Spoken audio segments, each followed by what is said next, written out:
जय हिंद दोस्तों, शिक्षा लोक के इस लर्निंग प्लेटफॉर्म पे आप लोगों का बहुत बहुत स्वागत है। आज बच्चों हम लोग जानते हैं पंचायती राज व्यवस्था के बारे में। इसकी स्थापना कब हुई थी, किस प्रकार ये शुरू हुआ और किस प्रकार पूरे देश में इसको लागू किया गया और कौन सा राज्य जो था महिलाओं को 50% आरक्षण देने वाला पंचायती राज्य में राज्य बना। ठीक है, देखिए इसकी सर्वप्रथम स्थापना जो हुई थी बलवंत राय मेहता समिति के सिफारिश पे 2 अक्टूबर 1959 को हो चुकी थी। कहाँ पे?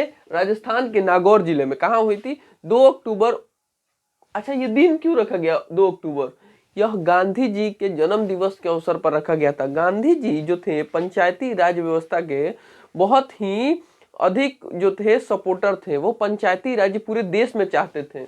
इन्हीं के लिए जो था नीति निर्देशक तत्व जो है हमारे, जो भाग 4 के नीति निर्देशक तत्व है उसमें अनुच्छेद 40 में इसको रखा गया है।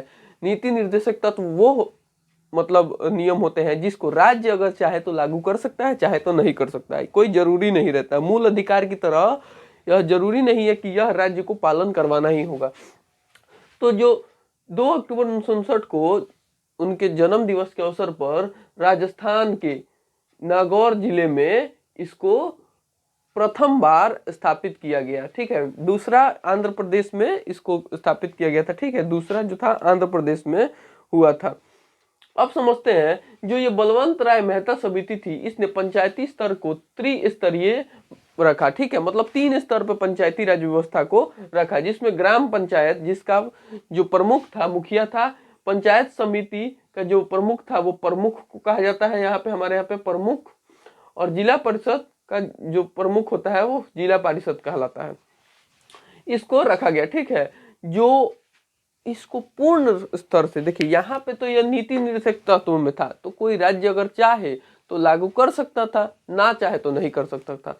लेकिन 1991 में 73वां संविधान संशोधन किया गया और इस संशोधन के तहत अनुच्छेद देखिए 243 भाग 9 एक जोड़ा गया। अनुच्छेद 243 में 29 मुद्दा को जो था पंचायती राज व्यवस्था के अंतर्गत रखा गया। कितने मुद्दों को? 29 मुद्दों को।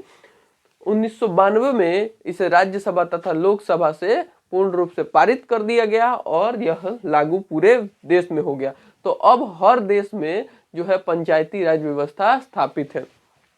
हमारा जो बिहार है इसमें त्रिस्तरीय पंचायती राज व्यवस्था है, जिसमें ग्राम पंचायत, पंचायत समिति और जिला परिषद होते हैं। ग्राम पंचायत का जो आप समझते हैं प्रमुख कौन होता है? मुखिया होता है। इसके अंतर्गत वार्ड होते हैं जिसके सहायक के लिए होते हैं। बात इसमें समझ में आ गया। संविधान के कौन से भाग में है? भाग 9 अनुच्छेद 243। अच्छा, इसके कार्यों की चर्चा कौन से अनुसूची में है? 11वीं अनुसूची में 29 गो काम बताया गया है। कई गो? 29 को कार्य इसको निर्धारित किया गया है जो पंचायत के द्वारा किया जाएगा 11वीं अनुसूची में। समझ गए? अच्छा, आप कैसे याद रखेंगे कि जो BRM यानी बलवंत राय मेहता समिति था वो त्रिस्तरीय दिया। इसमें 2 समिति का भाग आता है, एक है अशोक मेहता समिति और एक है बलवंत राय मेहता समिति। जो हमारा बिहार है यहाँ पर जो पंचायती राज व्यवस्था है वो बलवंत राय मेहता समिति वाले मॉडल पे आधारित है। तो कैसे याद रखेंगे कि त्रिस्तरीय जो है बलवंत राय मेहता समिति? देखिए, बलवंत राय और मेहता 3 आ रहे हैं नाम ना, बलवंत राय मेहता, तो यह हो गया त्रिस्तरीय, और अशोक मेहता तो ये 2 हुआ, तो वो 2 स्तरीय था। अशोक मेहता समिति जो था वो 2 स्तरीय दिया था। ठीक है, एक पंचायती स्तर पे और एक समिति के स्तर पर। ठीक है, लेकिन जबकि जब बलवंत राय मेहता समिति था वो त्रिस्तरीय दिया था। समझ में आ गया होगा ना? उम्मीद है टॉपिक समझ में आ गया होगा। आगे हम लोग जानेंगे कि पंचायती राज का क्या कार्य होता है, पंचायत में आय के क्या स्रोत होते हैं, पंचायत का कार्य क्या होता है, मुखिया का कार्य क्या होता है, वार्ड को कैसे हटा सकते हैं, मुखिया को कैसे हटा सकते हैं। इस सब चीजों के बारे में अगले वीडियो में समझेंगे। तब तक के लिए जय हिंद।